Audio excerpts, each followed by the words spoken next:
ಆಕಾಶವಾಣಿ ವಾರ್ತೆಗಳು ಓದುತ್ತಿರುವವರು ಎಚ್ ಚೇತನ ರಾಜೇಂದ್ರ. ಮುಖ್ಯಾಂಶಗಳು: ಲೋಕಸಭೆಯಲ್ಲಿಂದು ಸಾರ್ವಜನಿಕ ಪರೀಕ್ಷೆಗಳ ಅಕ್ರಮ ತಡೆ ತಿದ್ದುಪಡಿ ಮಸೂದೆ 2026 ಮಂಡನೆ. ಪರೀಕ್ಷಾ ವ್ಯವಸ್ಥೆ ಸುಧಾರಣೆಗೆ ನಂದನ್ ನೀಲೇಕಣಿ ನೇತೃತ್ವದಲ್ಲಿ ಉನ್ನತ ಮಟ್ಟದ ಕಾರ್ಯಪಡೆ. ಕಾಮನ್ವೆಲ್ತ್ ಕ್ರೀಡಾಕೂಟ ಮಹಿಳೆಯರ 48 ಕೆಜಿ ವೇಟ್ ಲಿಫ್ಟಿಂಗ್ ಸ್ಪರ್ಧೆಯಲ್ಲಿ ಭಾರತದ ಮೀರಾಬಾಯಿ ಚಾನುಗೆ ಸ್ವರ್ಣ. ಟಿ20 ಕ್ರಿಕೆಟ್ ಜಿಂಬಾಬ್ವೆ ವಿರುದ್ಧ 3-0 ಅಂತರದಿಂದ ಸರಣಿ ವಶಪಡಿಸಿಕೊಂಡ ಭಾರತ.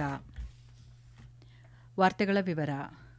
ಸಾರ್ವಜನಿಕ ಪರೀಕ್ಷೆಗಳ ಅಕ್ರಮ ತಡೆ ತಿದ್ದುಪಡಿ ಮಸೂದೆ 2026 ಲೋಕಸಭೆಯಲ್ಲಿ ಇಂದು ಕೇಂದ್ರ ಸರ್ಕಾರ ಮಂಡಿಸಲಿದೆ.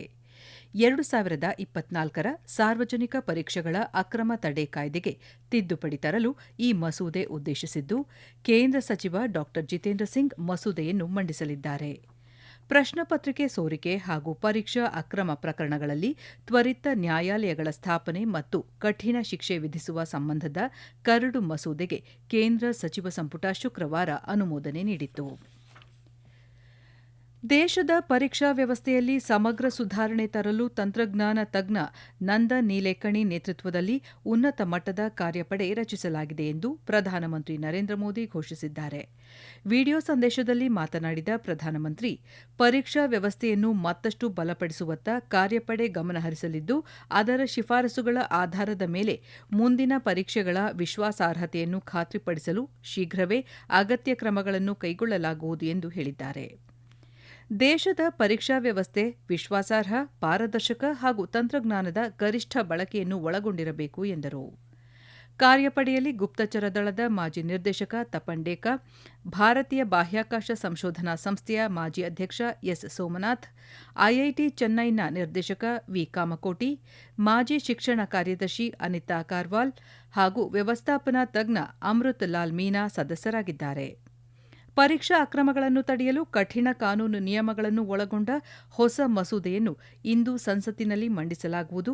ಸ್ಪರ್ಧಾತ್ಮಕ ಪರೀಕ್ಷೆಗಳ ಪಾವಿತ್ರ್ಯ ಕಾಪಾಡುವುದು ಹಾಗೂ ಕೋಟ್ಯಂತರ ವಿದ್ಯಾರ್ಥಿಗಳ ಭವಿಷ್ಯವನ್ನು ರಕ್ಷಿಸುವುದು ಸರ್ಕಾರದ ಬದ್ಧತೆಯಾಗಿದೆ ಎಂದು ಅವರು ಪುನರುಚ್ಚರಿಸಿದರು. ಹೊಸ ತಲೆಮಾರಿನ ಭವಿಷ್ಯವನ್ನು ರಕ್ಷಿಸಲು ಪ್ರಧಾನಿ ನರೇಂದ್ರ ಮೋದಿ ಅವರ ನೇತೃತ್ವದ ಸರ್ಕಾರ ನಿರಂತರ ಸುಧಾರಣೆಯ ತತ್ವವನ್ನು ಅನುಸರಿಸುತ್ತಿದೆ ಎಂದು ಕೇಂದ್ರ ಗೃಹ ಸಚಿವ ಅಮಿತ್ ಶಾ ಹೇಳಿದ್ದಾರೆ. ಸಾಮಾಜಿಕ ಜಾಲತಾಣದಲ್ಲಿ ಅವರು, ನಂದನ್ ನೀಲೇಕಣಿ ನೇತೃತ್ವದ ಕಾರ್ಯಪಡೆ ದೇಶದ ಪರೀಕ್ಷಾ ವ್ಯವಸ್ಥೆಯ ಪಾವಿತ್ರ್ಯಕ್ಕೆ ಧಕ್ಕೆ ಉಂಟಾಗದಂತೆ ನೋಡಿಕೊಳ್ಳಲಿದೆ ಎಂದು ತಿಳಿಸಿದ್ದಾರೆ. ಪ್ರಶ್ನೆ ಪತ್ರಿಕೆ ಸೋರಿಕೆ ಪ್ರಕರಣಗಳ ಅಪರಾಧಿಗಳಿಗೆ ಕಠಿಣ ಶಿಕ್ಷೆ ವಿಧಿಸಲಾಗುತ್ತಿದ್ದು ಹಾಗೂ ಇಂತಹ ಅಪರಾಧ ಎಸಗಲು ಯಾರೂ ಧೈರ್ಯ ಮಾಡದಂತೆ ಕಠಿಣ ಕ್ರಮ ಕೈಗೊಳ್ಳಲಾಗುವುದು ಎಂದು ಸಚಿವ ಅಮಿತ್ ಶಾ ಹೇಳಿದ್ದಾರೆ. ವಿಕಸಿತ ಭಾರತ ನಿರ್ಮಿಸುವಲ್ಲಿ ದೇಶದ ಯುವಕರು ನಿರ್ಣಾಯಕ ಪಾತ್ರ ವಹಿಸಿದ್ದಾರೆ. ಯುವಕರು ಅಭಿವೃದ್ಧಿ ಹೊಂದಿದ ಭಾರತದ ಹಿಂದಿನ ಪ್ರೇರಕ ಶಕ್ತಿ ಮಾತ್ರವಲ್ಲದೆ ಅದರ ಅತಿದೊಡ್ಡ ಫಲಾನುಭವಿಗಳು ಕೂಡ ಎಂದು ಪ್ರಧಾನಿ ನರೇಂದ್ರ ಮೋದಿ ಹೇಳಿದ್ದಾರೆ. ವಿಕಸಿತ ವೈಬ್ರೆಂಟ್ ವಿಲೇಜ್ ಪ್ರೋಗ್ರಾಂ 2026ರಲ್ಲಿ ವಿಡಿಯೋ ಕಾನ್ಫರೆನ್ಸಿಂಗ್ ಮೂಲಕ ರಾಜ್ಯಗಳು ಮತ್ತು ಕೇಂದ್ರಾಡಳಿತ ಪ್ರದೇಶಗಳ 400ಕ್ಕೂ ಹೆಚ್ಚು ಯುವ ಪ್ರತಿನಿಧಿಗಳೊಂದಿಗೆ ಪ್ರಧಾನಿ ಸಂವಾದ ನಡೆಸಿದರು. ಅಭಿವೃದ್ಧಿ ಪ್ರಕ್ರಿಯೆಯಿಂದ ಹೊರಗುಳಿದವರಿಗೆ ಆದ್ಯತೆ ನೀಡಲು ಹಾಗೂ ಸಬಲೀಕರಣಗೊಳಿಸಲು ಸರ್ಕಾರ ಸಂಘಟಿತ ಪ್ರಯತ್ನಗಳನ್ನು ಮಾಡುತ್ತಿದೆ. ಈ ಕಾರ್ಯಕ್ರಮದಲ್ಲಿ ಯುವತಿಯರ ಭಾಗವಹಿಸುವಿಕೆಯು ಭಾರತದ ಹೆಣ್ಣು ಮಕ್ಕಳ ಆತ್ಮವಿಶ್ವಾಸ ಮತ್ತು ಧೈರ್ಯವನ್ನು ಪ್ರತಿಬಿಂಬಿಸುತ್ತದೆ. ಪ್ರತಿಯೊಬ್ಬ ಯುವ ವ್ಯಕ್ತಿ, ವಿಶೇಷವಾಗಿ ದೇಶದ ಪ್ರತಿಯೊಬ್ಬ ಹೆಣ್ಣು ಮಗಳು ಆತ್ಮವಿಶ್ವಾಸ ಮತ್ತು ದೃಢ ನಿಶ್ಚಯದಿಂದ ಮುಂದುವರಿಯುವುದನ್ನು ಖಚಿತಪಡಿಸಿಕೊಳ್ಳಲು ಸರ್ಕಾರ ಬದ್ಧವಾಗಿದೆ ಎಂದು ಹೇಳಿದರು. ಪಾಕಿಸ್ತಾನದೊಂದಿಗೆ ಯಾವುದೇ ಮಾತುಕತೆ ನಡೆದರೂ ಅದು ಪಾಕ್ ಆಕ್ರಮಿತ ಜಮ್ಮು ಕಾಶ್ಮೀರ ಕುರಿತಾಗಿ ಮಾತ್ರ ನಡೆಯಲಿದೆ ಎಂದು ರಕ್ಷಣಾ ಸಚಿವ ರಾಜನಾಥ್ ಸಿಂಗ್ ಪುನರುಚ್ಚರಿಸಿದ್ದಾರೆ. ಪಾಕ್ ಆಕ್ರಮಿತ ಜಮ್ಮು ಕಾಶ್ಮೀರ ಭಾರತದ ಅವಿಭಾಜ್ಯ ಅಂಗವಾಗಿದ್ದು, ಅದನ್ನು ಪಾಕಿಸ್ತಾನ ಅಕ್ರಮವಾಗಿ ಆಕ್ರಮಿಸಿಕೊಂಡಿದೆ ಎಂದು ಹೇಳಿದ್ದಾರೆ. ಲಡಾಖ್ನ ದ್ರಾಸ್ನಲ್ಲಿ ನಡೆದ 27ನೇ ಕಾರ್ಗಿಲ್ ವಿಜಯ್ ದಿವಸ್ ಕಾರ್ಯಕ್ರಮದಲ್ಲಿ ಮಾತನಾಡಿದ ಅವರು, ಭಾರತದ ಸಾರ್ವಭೌಮತ್ವದ ವಿರುದ್ಧದ ಯಾವುದೇ ದುಷ್ಕೃತ್ಯವೂ ಆಪರೇಷನ್ ಸಿಂಧೂರ್ ಮೂಲಕ ಉಗ್ರರು ಹಾಗೂ ಅವರ ಬೆಂಬಲರಿಗೆ ಭಾರತೀಯ ಸಶಸ್ತ್ರ ಪಡೆಗಳು ನೀಡಿದಂತೆಯೇ ದೃಢ ಮತ್ತು ತಕ್ಕ ಉತ್ತರ ನೀಡಲಾಗುವುದು ಎಂದು ಹೇಳಿದರು. ಆಪರೇಷನ್ ಸಿಂಧೂರ್ನ ಯಶಸ್ಸು ಪಾಕಿಸ್ತಾನದ ಯಾವುದೇ ದುಸ್ಸಾಹಸಕ್ಕೆ ಅದರ ಕಲ್ಪನೆಗೂ ಮೀರಿದ ರೀತಿಯಲ್ಲಿ ಪ್ರತಿಕ್ರಿಯಿಸುವ ಸಾಮರ್ಥ್ಯ ಭಾರತಕ್ಕಿದೆ ಎಂಬುದನ್ನು ಸಾಬೀತುಪಡಿಸಿದೆ ಎಂದರು. ಭಾರತ ನಾವೀನ್ಯತೆ, ಚಿಪ್ ವಿನ್ಯಾಸ ಹಾಗೂ ಅರೆವಾಹಕ ಉತ್ಪಾದನೆಯಲ್ಲಿ ಹೊಸ ಮೈಲಿಗಲ್ಲನ್ನು ಸಾಧಿಸುತ್ತಿದ್ದರೆ ಪಾಕಿಸ್ತಾನ ಒಳನುಸುಳುವಿಕೆ, ಭಯೋತ್ಪಾದನೆ ಮತ್ತು ಆತ್ಮಾಹುತಿ ದಾಳಿಕೋರರನ್ನು ಸೃಷ್ಟಿಸುವುದರಲ್ಲಿ ತೊಡಗಿದೆ ಎಂದು ಸಚಿವ ರಾಜನಾಥ್ ಸಿಂಗ್ ದೂರಿದರು. ಈ ವಾರ್ತೆಗಳನ್ನು ಆಕಾಶವಾಣಿಯಿಂದ ಕೇಳುತ್ತಿದ್ದೀರಿ. ನಮ್ಮ ಎಲ್ಲಾ ರಾಷ್ಟ್ರೀಯ ವಾರ್ತೆಗಳು ಹಾಗೂ ಪ್ರದೇಶ ಸಮಾಚಾರ ಈಗ ಆಕಾಶವಾಣಿ ನ್ಯೂಸ್ ಕನ್ನಡ ಯೂಟ್ಯೂಬ್ ಚಾನೆಲ್ನಲ್ಲಿ ಲಭ್ಯ. ನಮ್ಮ ಎಕ್ಸ್ ಖಾತೆ ಮತ್ತು ಇನ್ಸ್ಟಾಗ್ರಾಂ ಖಾತೆ ಆಕಾಶವಾಣಿ ನ್ಯೂಸ್ ಕನ್ನಡ. ಹೆಚ್ಚಿನ ಮಾಹಿತಿಗಾಗಿ ನಮ್ಮ ಫೇಸ್ಬುಕ್ ಖಾತೆ AIR ಕನ್ನಡ ನ್ಯೂಸ್ ಅನುಸರಿಸಿ. ಮಾಹಿತಿಯ ಹೂರಣ ವಾರದ ಕಾರ್ಯಕ್ರಮ ಪ್ರಚಲಿತ ವಿದ್ಯಮಾನ ಪ್ರತಿ ಬುಧವಾರ 9:15ಕ್ಕೆ. ವಿದೇಶಿ ಹೂಡಿಕೆದಾರರು ಜುಲೈ ತಿಂಗಳಲ್ಲಿ ಭಾರತೀಯ ಷೇರು ಮಾರುಕಟ್ಟೆಯಲ್ಲಿ ನಿವ್ವಳ ಖರೀದಿದಾರರಾಗಿ ಹೊರಹೊಮ್ಮಿದ್ದು, ಇದುವರೆಗೆ 14,946 ಕೋಟಿ ರೂಪಾಯಿ ಮೌಲ್ಯದ ಷೇರುಗಳನ್ನು ಖರೀದಿಸಿದ್ದಾರೆ. ಇತ್ತೀಚಿನ ಅಂಕಿಅಂಶಗಳ ಪ್ರಕಾರ ಕಳೆದ ವಾರವೊಂದರಲ್ಲೇ ವಿದೇಶಿ ಹೂಡಿಕೆದಾರರು ದೇಶೀಯ ಷೇರು ಮಾರುಕಟ್ಟೆಗೆ 3,049 ಕೋಟಿ ರೂಪಾಯಿ ಹೂಡಿಕೆ ಮಾಡಿದ್ದಾರೆ. ಇದೇ ವೇಳೆ ಭಾರತದ ಸಾಲ ಭದ್ರತೆ ಮಾರುಕಟ್ಟೆಯಲ್ಲೂ ವಿದೇಶಿ ಹೂಡಿಕೆದಾರರ ಆಸಕ್ತಿ ಮುಂದುವರೆದಿದೆ. ಜುಲೈ ತಿಂಗಳಲ್ಲಿ ಸಂಪೂರ್ಣ ಪ್ರವೇಶ ಮಾರ್ಗದ ಮೂಲಕ 9,521 ಕೋಟಿ ರೂಪಾಯಿ ಹಾಗೂ ಸಾಮಾನ್ಯ ಮಾರ್ಗದ ಮೂಲಕ 27,391 ಕೋಟಿ ರೂಪಾಯಿ ಹೂಡಿಕೆ ಮಾಡಲಾಗಿದೆ. ಭಾರತದ weight lifting champion Mirabai Chanu 2026ರ ಗ್ಲಾಸ್ಗೋ ಕಾಮನ್ವೆಲ್ತ್ ಕ್ರೀಡಾಕೂಟದಲ್ಲಿ ದೇಶಕ್ಕೆ ಮೊದಲ ಚಿನ್ನದ ಪದಕ ಗೆದ್ದಿದ್ದಾರೆ. ಮಹಿಳೆಯರ 48 ಕೆಜಿ ವೇಟ್ ಲಿಫ್ಟಿಂಗ್ ಸ್ಪರ್ಧೆಯಲ್ಲಿ ಒಟ್ಟು 190 ಕಿಲೋಗ್ರಾಂಗಳಷ್ಟು ಭಾರ ಎತ್ತುವ ಮೂಲಕ ಪ್ರಾಬಲ್ಯ ಸಾಧಿಸಿದ್ದಾರೆ. ಸ್ನ್ಯಾಚ್ನಲ್ಲಿ 85 ಕಿಲೋಗ್ರಾಂ ಹಾಗೂ ಕ್ಲೀನ್ ಮತ್ತು ಜರ್ಕ್ನಲ್ಲಿ 105 ಕಿಲೋಗ್ರಾಂಗಳಷ್ಟು ಭಾರ ಎತ್ತುವ ಮೂಲಕ ಕಾಮನ್ವೆಲ್ತ್ ಕ್ರೀಡಾಕೂಟದ ಹೊಸ ದಾಖಲೆ ಸ್ಥಾಪಿಸಿದ್ದಾರೆ.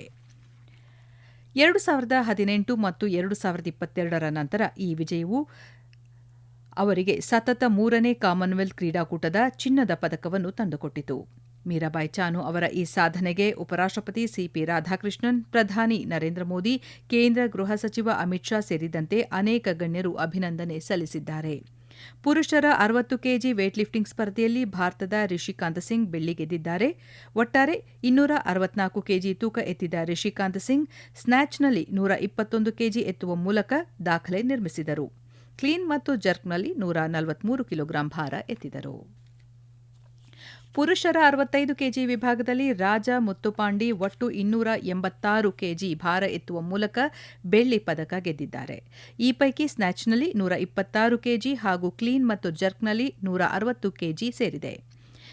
ಬಾಕ್ಸಿಂಗ್ನಲ್ಲಿ ಪಾಕಿಸ್ತಾನದ ಸುಮಾಮಾ ರೆಹಮಾನ್ ಅವರನ್ನು ಸೋಲಿಸುವ ಮೂಲಕ ಜದುಮಣಿ ಸಿಂಗ್ ಪುರುಷರ 55 ಕೆಜಿ ಕ್ವಾರ್ಟರ್ ಫೈನಲ್ಗೆ ಮುನ್ನಡೆದರೆ, ಮಲಾವಿಯ ಡೆಬೋರೆ ವಿರುದ್ಧ ಜಯಗಳಿಸುವ ಮೂಲಕ ಪ್ರೀತಿ ಪವಾರ್ ಮಹಿಳೆಯರ 54 ಕೆಜಿ ಕ್ವಾರ್ಟರ್ ಫೈನಲ್ ಪ್ರವೇಶಿಸಿದರು.